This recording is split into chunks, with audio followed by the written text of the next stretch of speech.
if I'm going to go anything, I'm going to go 2-1 Newcastle. From revealing the exclusive development regarding Newcastle's new stadium, to discussing the details behind Dan Burn's massive England call-up, It's enough to make a grown man cry. to Alexander Isak dropping a bombshell on the recent transfer speculation, contract and injury situation. Plus, we'll also reveal the huge update revealed by Eddie Howe ahead of a massive cup final clash with Liverpool tomorrow. As per, join us as we'll break it all down. Let's go.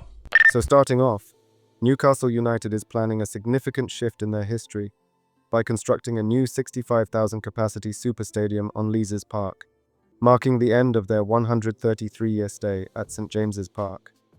This announcement comes as the club prepares to seek government approval for the project, which is expected to create hundreds of jobs and contribute to the local economy. Downing Street officials are anticipated to support Newcastle's ambitious plans and assist in navigating any bureaucratic hurdles. The decision to build a new stadium comes after the alternative option of redeveloping St James Park was shelved. The new stadium site will not overlap with the current stadium, allowing Newcastle to continue playing at full capacity while the new venue is constructed. The club's Saudi owners were presented with the plans during a recent board meeting, and Chairman Yasser Al-Rumayyan is reportedly fully supportive of the initiative. The new ground is designed to feature a bubble-wrap type exterior similar to Bayern Munich's Allianz Arena, which adds a modern aesthetic to the plans. The club's chief operating officer and chief executive believe that a new build is the most effective way to maximize revenue and meet the club's goals, which are currently constrained by the Premier League's profit and sustainability rules. Further discussions with local authorities and the government will follow before the project receives final approval from the Public Investment Fund, the club's majority owners. This development, occurring just before the Carabao Cup final, signifies the Public Investment Fund's commitment to Newcastle United. The stadium's design, which includes a parkland-style approach akin to Wembley Way, aims to enhance the overall matchday experience for fans. Although initial plans considered a capacity closer to 70,000, the decision was made to ensure demand remains high without leaving seats unsold. The increase of approximately 13,000 seats from the current St James's capacity of 52,300 will help meet the growing demand for tickets and provide more lucrative corporate options. The previous plan to redevelop St James's Park to a capacity of 60,300 has been set aside in favor of this new vision, which aims to position Newcastle United among the best stadiums worldwide. But what are your thoughts regarding this latest development? Talking about latest developments, big news has emerged as Thomas Tuchel announced his first England squad ahead of the upcoming international break. The Three Lions are set to face Albania and Latvia in World Cup qualifiers later this month, marking Tuchel's first games in charge since replacing Gareth Southgate. Newcastle United's Dan Burn, Tyno Livramento, and Anthony Gordon have all received call-ups to represent England. This is particularly significant for Burn, who at 32 is earning his first call-up. It's also a positive sign for Livramento and Gordon, especially after Tuchel was present to watch Newcastle in action against West Ham on Monday night. Unfortunately, Nick Pope misses out, with Toon target James Trafford taking his place. There is also no inclusion for Callum Wilson, and Lewis Hall was not considered due to a season-ending ankle injury. Dan Burn's story is quite remarkable. A boyhood Newcastle fan, he was released by the academy at just 11 years old. He worked his way up the leagues, pushing trolleys at Asda and eventually signing for Newcastle at 29. He scored a Champions League goal at 31 and has now earned his England call-up at 32, all while gearing up for a cup final at Wembley on Sunday. Yeah, I was surprised that Dan was never called up, but yeah, he's such a tall guy, but obviously it's easy to overlook him.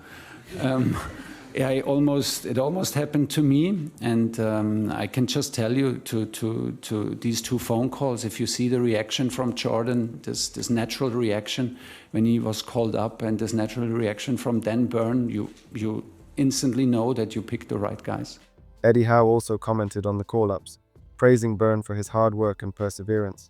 He expressed pride in seeing his players recognized at the international level. Incredible moment for Dan. There is no one more deserving in my opinion. Such an inspiring guy and a talented player. It is a great football story. Dan has had to do it the hard way coming through the leagues. He is the model professional. He is so committed to what he does. His character is so stable and so level. I am so pleased for him on a personal level. As the squad prepares for the upcoming matches, the inclusion of these Newcastle stars adds to the excitement surrounding both the England team and Newcastle's ongoing campaign. On the topic of excitement, Alexander Isak joined Bruno Guimaraes for media duties as Newcastle United intensified their preparations for the Carabao Cup final on Sunday. Isak has emerged as a star player this season, becoming one of the most feared strikers in the Premier League, trailing only Mo Salah and Erling Haaland in goals scored. During the press conference, Isak addressed the transfer speculations surrounding him, particularly regarding links to Arsenal and Liverpool. He emphasized his happiness at Newcastle and expressed his belief that the club is a contender for titles. Despite the ongoing discussions about his future, Isak indicated that contract negotiations have not yet begun, suggesting that any talks could wait until the end of the season, as the team focuses on their upcoming matches. Isak stated, "I've said many times I don't look too much at my future. I am happy here and we're contenders for titles, which is what you want as a football player. The chances are there to win things." He added that while summer discussions are inevitable, his priority remains on the current season and the immediate goals ahead. "Yeah, as I've said, I'm not thinking about the summer, but that will be a talking point when the season is finished. No talks have been held yet." There had been concerns regarding Isak's fitness due to recent issues with his groin, particularly after he was substituted against Brighton. However, he clarified that he was never actually injured, attributing any discomfort to tiredness, rather than a significant health concern. As he looks forward to the final, Isak emphasized the importance of team preparation and maintaining focus. He expressed his desire to be the best version of himself and to create a lasting legacy at Newcastle. His comments reflect a commitment to hard work and continuous improvement, highlighting his ambitions for both personal success and contributing to the team's achievements. What does that mean to you, the fact that Newcastle haven't won a trophy for so long? No, it means obviously I don't wish that it was that way, but it means a lot that we have the chance to change that. As I said, I think we have to just be focused about the game and not let the fact that the club hasn't won anything in a long time get to us too much. I understand the excitement around the city and around the whole club, but personally I just feel focused and quite relaxed for the game, and obviously excited, but focused on the job. Brilliant. With the Carabao Cup final just hours away, Isak's confidence and determination are palpable, promising an exciting match for Newcastle fans as they aim for silverware. Then moving on, Eddie Howe provided reassuring news regarding squad fitness. Aside from known absentees Lewis Hall, ankle, and Sven Botman, knee, as well as suspended Anthony Gordon, the team is in good shape. Alexander Isak confirmed he is fit and ready to start, with no new injury concerns reported. Howe emphasized the team's focus as they prepare for this crucial match. He noted that their journey through the Carabao Cup has been tough, but has helped them maintain a clear game plan. "We've had a really tough run in the Carabao Cup. We have gone from round to round. There has been a lot less noise and emotion, and hopefully that helps us in our performance in our game. We have been very much focused on our game plan. We are very positive. Our destiny is in our own hands. It is about us delivering a great performance." With a tight squad, Howe acknowledged the challenges of team selection, but expressed confidence following their recent win. "There are always decisions to make. That will be no different for this game. We don't have a huge pool of players. We have a very tight squad. We are in a good place after the win on Monday night, and that was a big thing for us. The players are in a good place.